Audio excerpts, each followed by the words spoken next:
ከአባቶቻችን የወረስነውን ሀገርን የማጽናት ትሩፋት ደግሞም ሀገርን በተባበረና በተደመረ ክንድ በልማትና በቴክኖሎጂ ማላቅን በሚያጎሉ ሳቢዎች አድዋ 130ኛውን ከአኩሪ ታሪክ ወደ ብሩህ አድማስ በሚል መሪ ቃል ዛሬ በዚህ ለአድዋ ጀግኖች መታሰቢያነት በታነጸው የአድዋ ድል መታሰቢያ ፊት ለፊት በደመቀ ስነ ስርዓት ያከበርን እንገኛለን።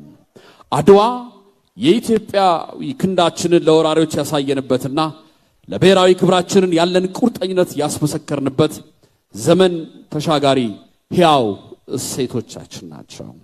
ዛሬ ድሉን ስናከብር ከትናንቱ ጦርነት ባሻገር ከህዝቦች ድል ባለፈ ለዛሬው ሀገራዊ ግንባታና ለነገ ብሔራዊ ከፍታ እንደመነሻ ልንጠቀምበት ይገባል። Your Excellencies, honored guests, we celebrate Adwa victory today under the theme Glorious Past, Radiant Horizon. We honor the historic struggle and renew our commitment to strengthening and elevating our nation through unity, development, and technological progress. Here, before the Adwa Victory Memorial, we commemorate Adwa as a defining moment that affirmed our national dignity and sovereignty against invading forces.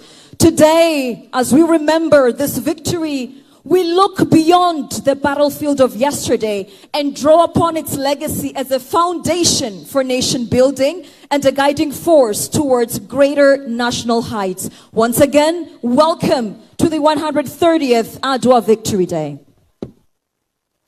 መርሃ ግብራችንን የምንጀምረው ዛሬ በነጻነት ቀና እንድል ላደረጉን ለዚህ ቀን ላደረሱ ለሀገራቸው ሲሉ ውድ ሕይወታቸውን ለገበሩ ጀግኖች የአድዋ ሰማዕታት የአንድ ደቂቃ ህልና ጸሎት በማድረግ ይሆናል። ሁላችንም ከመቀመጫችን በክብር እንነሳና እናስባቸው። As we begin, let us stand to observe a moment of silence in honor of our heroic martyrs who sacrificed for their country.